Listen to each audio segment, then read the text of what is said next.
So dear children, let us come back to our next question answers.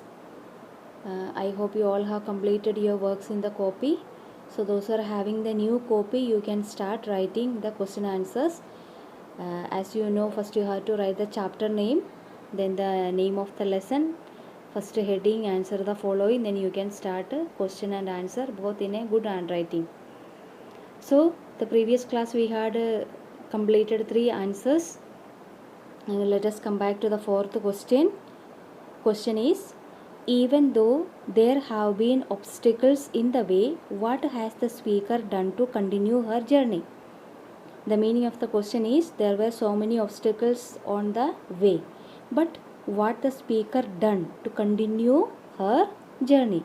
What all the things the speaker had done to continue the journey?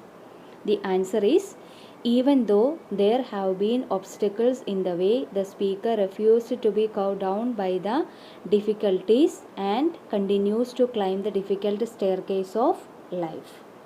Question number 5. Which 3 pieces of advice does the speaker give the boy? What are the 3 advices the speaker give to the boy? The answer is, the speaker advises the boy to never turn back because the journey seems so difficult. Never sit down on the steps or stop climbing, being tired or impatient because of the difficulties. Never fall out or avoid the journey of life. Question number 6. Which sentence are repeated in the poem? Answer is, I'll still climbing is the sentence that has been repeated in the poem. Question number 7.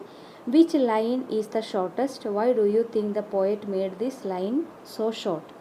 Answer is, line 7 is shortest in the poem, having only one word, bear. It enforces the image of starkness powerfully. Question number 8. What is the mother's experience of life? What does she compare her life with?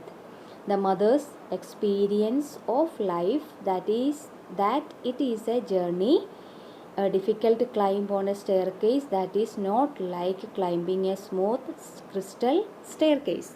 She compares her life with climbing a staircase that is full of hurdles. Question number 9. Why do you think she is telling her son about her life in this way? The son is young and at an impressionable age. He is not at well versed with life and is yet to face obstacles and struggles. His mother's inspiring words will let him take on life without fear and hopelessness. These are the 9 questions. So you just write down in your copy and try to learn it. And the meaning of the chapter I shall give you tomorrow. So we'll see you tomorrow in the next class. Take care. Bye.